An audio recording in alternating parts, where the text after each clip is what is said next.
भालो छे। प्रेमी भाइयों, मेरा जंगल पड़ता है कहाँ?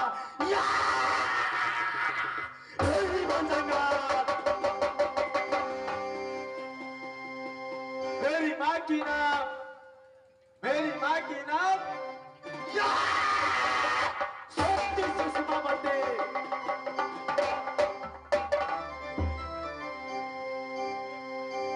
ये जंगल की देवता जिस दिन मैंने ये 14 कोस घोर जंगल के बीच में जन्म लिया, उस दिन वही जंगल का देवता मेरा पालन पोषण किया, जिसे नाम सती बंदे भी पड़ता है।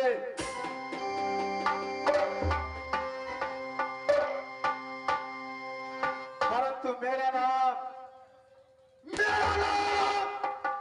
जिस दिन मैंने ये 14 कोस घोर जंगल को बीच में जन्म लिया, उस दिन मेरी मां सुषमावती और मेरी नानी बंदेवी ने मेरा नाम रख दिया जंगली बादशाह।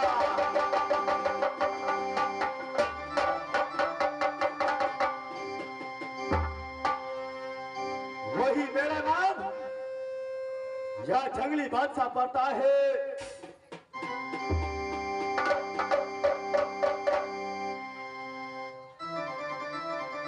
मैंने अपनी महल से, अपनी मां से, अपनी नानी बंदेवी से 2 रोज का छुट्टी लिया। 2 रोज का छुट्टी लेकर आ गया कहां? तुझे अपना जंगल शिकार करने के लिए। आज मेरा ये जंगल में 6 रोज गुजर रहा है। आज मेरा एकाएक याद आ गया कि अभी तक मेरी कारण मेरी मां अपनी महल में बहुत चिंतित में होगी। ऐसे समय मैं ये घोर जंगल से चलता हूं अपना महल की ओर। आज अपना महल में सबसे पहले अपनी मां से मुलाकातें करूंगा, अपनी मां की गोदों में खेलूंगा और कुछ देर ये अपना महल में ये करूंगा।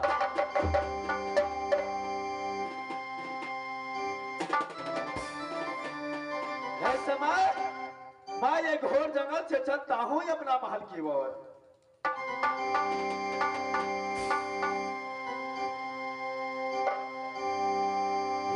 भगले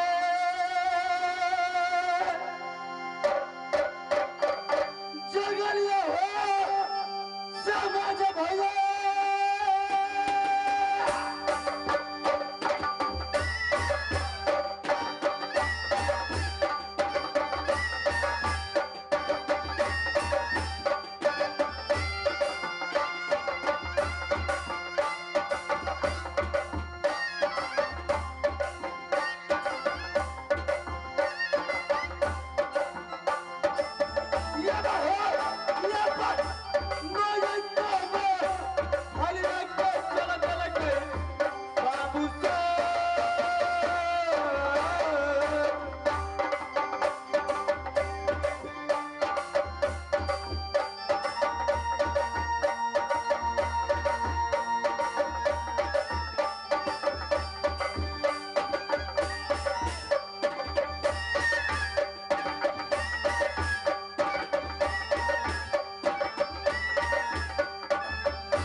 છે હાલ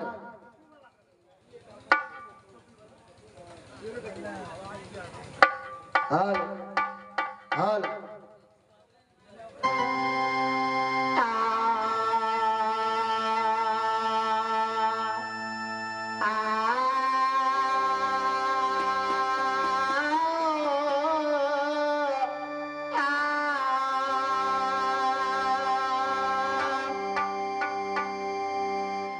કંઠમાં છે હેમા સરસ્વતી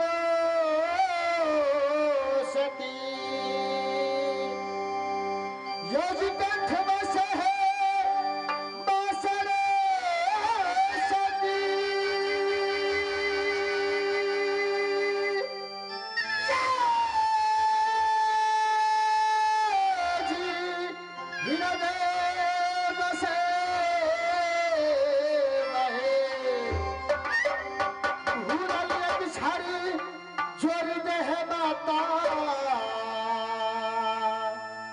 गौरी के पुत्र गए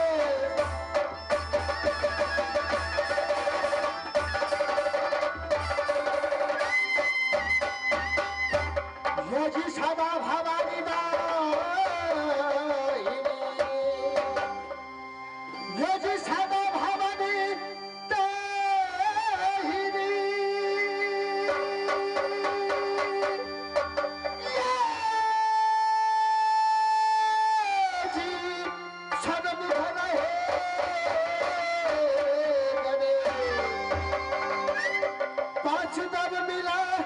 रक्षा करो